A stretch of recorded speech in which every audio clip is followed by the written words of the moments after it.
വണ്ടിയിലുള്ള perfume എന്താ കൊണ്ടുവരാത്ത? അതാ ആര് ആരുണ്ട്?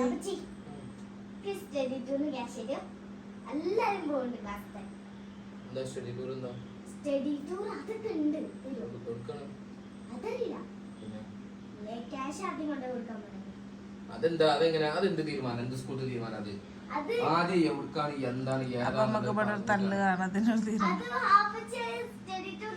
അല്ല ഇത് എക്സ്ക്യൂസ് മീ ഇത് ഉടായിപ്പല്ല ഗ്രൂപ്പിൽ മെസ്സേജ് അല്ലെങ്കിൽ എനിക്കറിയണ്ടേ പൈസ കൊടുക്കണേ ഞാൻ പേ ചെയ്യുന്ന ആളാണ് അപ്പൊ എനിക്ക് അറിയണത് എങ്ങോട്ട് പോകണം എന്തിനു പോകണം അറിയണ്ടേ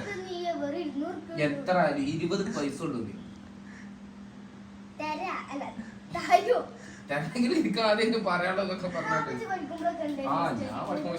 സ്റ്റഡി തന്നെ ഉണ്ടായില്ല പിന്നെ ടൂറ് സ്റ്റഡി എന്നിട്ടെ ടൂറ് അന്നൊന്നും അങ്ങനെ സ്റ്റഡി ടൂർ ഒന്നുമില്ലല്ലോ അന്നൊക്കെ ഒരു ടൂറില്ലേ സ്റ്റഡി ടൂർ വരും ഒരു ഫോട്ടോ എടുക്കാൻ പൈസ ചോദിച്ചാൽ സ്കൂൾ ഗ്രൂപ്പ് ഫോട്ടോ ഉണ്ടാവില്ലേ അത് എടുക്കാൻ വേണ്ടി 10 രൂപ ചോദിച്ചാൽ 10 രൂപ കയറാം അന്ന് അത് ചോദിച്ചാൽ നമ്മളെ മാനത്ത് കഴിഞ്ഞിട്ടുണ്ടാവില്ല ഇവിടെ വേറൊരു സംഭവം ഉണ്ടായിട്ടുണ്ട് ഞാൻ എനിക്ക് കായ്ക്ക് എന്താ വെച്ചിട്ടുണ്ടല്ലോ ഞാൻ പറയും എനിക്ക് ടൈം ടേബിളിന് കായ് കിടന്നാലും ആഴ്ചയില് അതേപോലെ ഉമ്മക്കറിയില്ല ടൈം ടേബിളിന് കായ് കിടന്നാല് അതേപോലെ മദർസില് മുഫന്തീസ് വരുന്നുണ്ട് അറിയും മുഫന്തീസ് വരുന്നുണ്ട് കായ് കണ്ടു അങ്ങനെ വേറൊരു കഥ ഇവിടെ ഉണ്ടായത് കേക്കണ കഴിഞ്ഞ വെള്ളിയാഴ്ച അല്ലേ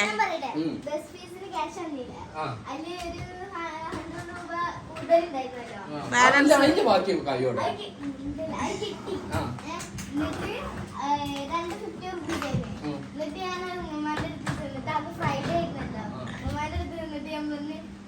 ബുൾബുളിന് കിട്ടിയ ക്യാഷാണ് ഞാൻ ജോലി ചെയ്ത് കിട്ടിയ ക്യാഷാണ് ബുൾബുളിന് ഞാൻ എന്താണ് ചെടി നട്ട അതേപോലെ പുല്ല് പറിച്ചിട്ട ക്യാഷാണ് അപ്പൊ ഉമ്മ ശരിക്കും വിശ്വസിച്ചേ എന്നിട്ട് ഉമ്മച്ചിക്ക് കാണിച്ചു കൊടുത്ത അപ്പൊ ഉമ്മച്ചാണ് പൊളിച്ചത്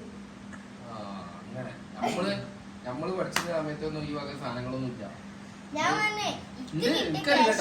സ്റ്റഡി ടൂർ ഒക്കെ ഞാൻ കേട്ടത് 10ാം ക്ലാസ്സിൽ അവിടെ എടുക്കുന്ന സ്റ്റഡി ടൂർ കേട്ടു ആ സമയത്ത് തന്നെ ഉള്ള സംഭവം വന്നിട്ട് അതിന്റെ മുമ്പൊന്നും സ്റ്റഡി ടൂറിന്റെ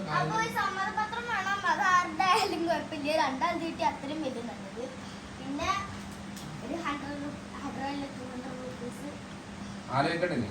ഞാൻ ഇതിനെ കുറിച്ച് കൂലങ്കർഷമായി ചിന്തിച്ചിട്ട് എന്താണ് കാര്യങ്ങളെന്ന് പഠിച്ചിട്ട് ടീച്ചേഴ്സിനായിട്ട് ഞാൻ ഡിസ്കസ് ചെയ്യട്ടെ ടീച്ചേഴ്സിനായിട്ട് ഡിസ്കസ് ചെയ്യണം ഓക്കെ അപ്പൊ വാപ്പച്ചി പോവല്ലേ ഞാൻ പോയിട്ട് ഡിസ്കഷൻ വേണം